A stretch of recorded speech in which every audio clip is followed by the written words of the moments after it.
अभी हमारा सामने बने जितेंद्र सिरधर जी बहुत सुंदर गायक, उम्दा गायक जे अपना के कभी भी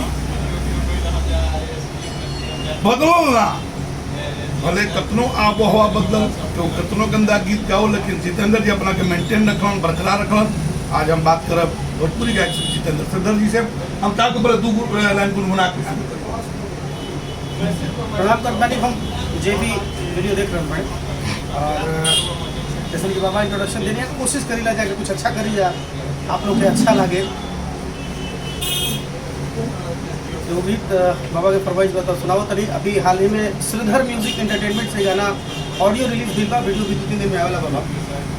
पारिवारिक गीत दिया आप एक सुन सकत तारी। बस तोहरे में हमरो परान धनिया, बसे तोहरे में हमरो परान धनिया, बसे तोहरे में हमरो परान धनिया, बसे तोहरे में हमरो परान धनिया। एकरा के सुनो आप सिरधर पे से हम छोटा सा ही रख लेबे बाबा जी। एगो चीज बताएं कि बहुत लोग कहत रहे लग रही हम मुहिम उठौले रही से आज तक के इनका अकेले का कलिहन या कौन चीज हो जाई, लेकिन लागल धीरे धीरे वो बदलाव आए। बिहार सरकार से चिट्ठी आई, वो लोग खातिर का कहब जो गलत गीत के समर्थन करते रहे लोग, गलत कलाकार के समर्थन करते रहे लोग, हमार मनोबल पूरा करते रहे। पहले तो बहुत बहुत बधाई बाबा आपके और पूरा टीम के, पूरा यूनिट के जो दृश्य अदृश्य होकर भी आपके सहयोग में रहे, सबका के बधाई जी। आपके कहीं ना कहीं मनोबल ऊंचा करते रहे और खासकर सीख वो लोग के जो मनोबल पूरे काम करते हैं। अच्छा कुछ बताइए, कानून बनल इससे का लगता है कि जे भी गलत गीत गावत रहे या जातिवाद गीत गावत रहे या जिलावाद गीत गावत रहे का उनका जोरदार तमाचा लिखा लागल, निसंदेह लागल बा।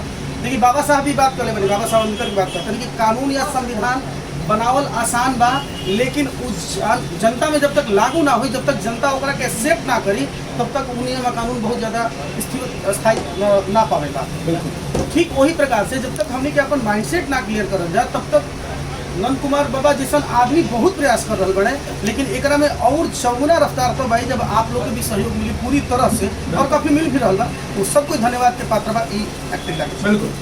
अच्छा कुछ भी बहुत देखल लोग की रामायण के व्यास कह के आया के चौपाल पर गाली गलौ तरह तरह के विडम्बना युक्त शब्द उपयोग करता लोग, कि कहाँ तक उचित बा? देखिए जौने प्रकार से अपराधी या पापी या दुर्जन व्यक्ति केहू के मित्र ना होके, केहू के शत्रु ना होके, ठीक वही प्रकार से अश्लीलता भी केहू के मित्र केहू के शत्रु नहीं के। अगर केहू जानत हो कि ओकरा से कमर्शियल हम बेनिफिट कमा ले, लेकिन इस बात के विश्वास करी कि आवे वाला पीढ़ी ओकरा के माफ ना करे। ये विषय ही ऐसा बा और दुर्भाग्य बा कि ऐसा बहुत सारा लोग बा जो उनकी कम्बल ओढ़ के अश्लीलता के कहीं ना कहीं फैला बा, तो इस चीज़ गलत बा और बिल्कुल गलत। अच्छा कुछ बताइए कि अब तो ऐसा लागत है ना कि हमारे भोजपुरी के जे भी गलत गीत गाए वो जेलखाना के अंदर रही, या जे भी गलत गीत बजाए जेलखाना के अंदर, या जे भी गलत सपोर्ट करी उनका भी मुंह पर कालिक बताई का। बिल्कुल निसंदेह, एकदम निसंदेह। अगर जो गलत गाई वो दंड के भागी बने के चाहिए, क्या कि दंड के विधान ही यही खातिर बनावल जाला कि जो प्रेम से ना समझी वो दंड से समझे। अभी वचन सुनिए जितेंद्र सिरधर जी से कि अगर गलत गई बा तो जेलखाना जी खुलेआम बा। कारण का बा, कानून बन चुकल बा, हथकड़ी लागे खाती हथकड़ी बन चुकल बा, तो बस सजग हो जाए, सतर्क हो जाए। अगर चाहता नहीं कि हमार भोजपुरी मालिन मत होके, हमार भोजपुरी में गंद दुर्गंध मत फैले, बदल डाली अपना के, बदल डाली, एकदम बदल डाली, ना तो हथकड़ी तैयार बा। अगर अपना हाथ के हथकड़ी से बताओ चाहता नहीं, अपना के बदल डाली।